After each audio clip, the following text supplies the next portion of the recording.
I'm Eric Russell, and this is Under the Wig with Ongina. Hi, I don't wear wigs, so it's Under the Hats. Under the Hats. Under the Hats with Ongina. That's right, that's right. Thank you for being here tonight. Thank you. Let's start with, how did you get your name? I always like to find out how... Oh, so my middle name is Ong. Okay. It's Chinese, and God didn't bless me with a certain kind of Ina, so I made myself an Ongina. All right. It's really wide like the Grand Canyon. Now, you moved to the U.S. in 1994. How dare you? I'm sorry. I was born here. Okay. No, just kidding. I did. I moved to Seattle when I was 12 in 94. And then I moved to New York when I was 19. And then now I live in Los Angeles. Excellent. Now, you've been on season 1 of RuPaul's Drag Race. Mm-hmm. The original cast. You are a professor at Drag U. I am. And you also hosted a comedy special for Logo. Oh, yeah, I forgot about that. I wasn't very funny, so I'd like to forget. Okay. No, I wanted to create a persona where it was original and it was something different, and so I met this man. His name is David Mason. He created headpieces for runway pieces, like runway and like magazine cover stories, etc. And I befriended him in New York City, and he had a closet full of just these hats. And I was like, oh my god, I want to be a bald queen wearing hats. So that's sort of how it started. I have, I think, 6 wigs. Okay.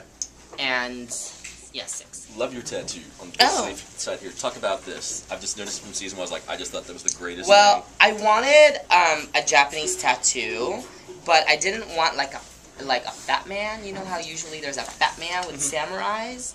I didn't really want a fat man on my little arm. So I decided, I went to talk to my I went to talk to my tattoo artist, and I was like, hey, I really want a tattoo, like sort of Japanese, really cute, but I don't want a fat man. And so he was like, well, why don't you Google like anime and stuff and try and see, because the fat man stands for strength. And then he's like, you can try and find like a girl samurai. And then I found her. She's from Sakura Wars, and she solely believes in like protecting her like little village and like fighting for like the rights of her like village and stuff. So her name is actually Cherry Blossom. In Japanese, I have no idea what it is. And then the sun is the rising sun from the Japanese flag, and it stands for courage. And then this is one life, my choice, one destiny. And so that's pretty much what this is all about. I want to extend it here and here. So You've probably met a lot of people just through Viva Glam and through Drag Race and Drag U. Is there one moment or a fan moment or maybe a fan letter you got that just went, wow, I really touched somebody's life? yeah, I get a lot of letters from people that are going through what I'm going through, being HIV positive, and people that have recently been diagnosed. I actually recently got a letter from one of my fans who has been so afraid to get tested and who's been getting sick and finally did and found out that he was HIV positive. And letters like this really, it hits, it hits home for me, and it's just really sad, and at the same time I'm really happy that they find inspiration for me. But when I read these, it's really emotional, because I didn't put myself out there so that I can be the face of HIV. I put myself out there because I wanted to battle my own demons, and I wanted to come out as HIV positive to my family so that I can be as strong as I am.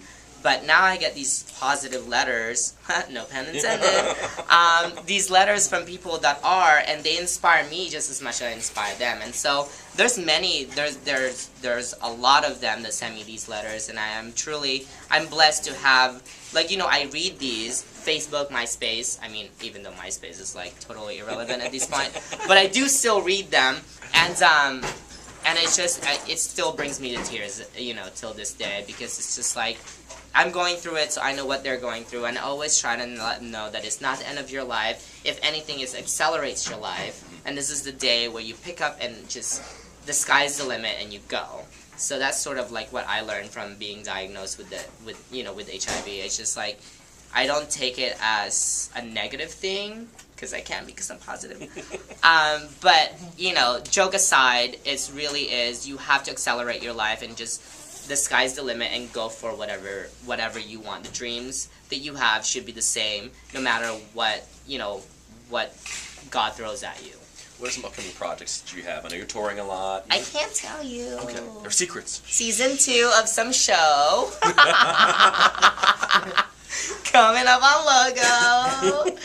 And aside from that, I host it's a webisode on logotv.com, and it's called HIV and Me. Okay. And we're actually going to start doing HIV and Us. All right. And I'm going to start interviewing HIV positive people and their families. Okay. Where before, HIV and Me is when I interview an HIV positive person and talk about their life and their struggle, the battle, how they, live their life, how happy they are about it, and, just really trying to inspire others, because there might be somebody in Middle America that has no one. Right. And you see these videos and you really kind of, you feel good about knowing that there are other people out there that are going through the same thing that you are. And so now what we're doing is we're going to interview HIV positive individuals plus their family. Okay. So I'm very emotional, so it's probably going to be a really emotional webisode, but I'm looking forward to it. So, Okay. And we're trying to get a genre of different people, different races, different ages, and so it's going to be, I think it's going to be really, really cool. Well, this has That been kind of eliminates Under a the lot. Wig with Ongina. Under the hats with Under the Ongina. hats.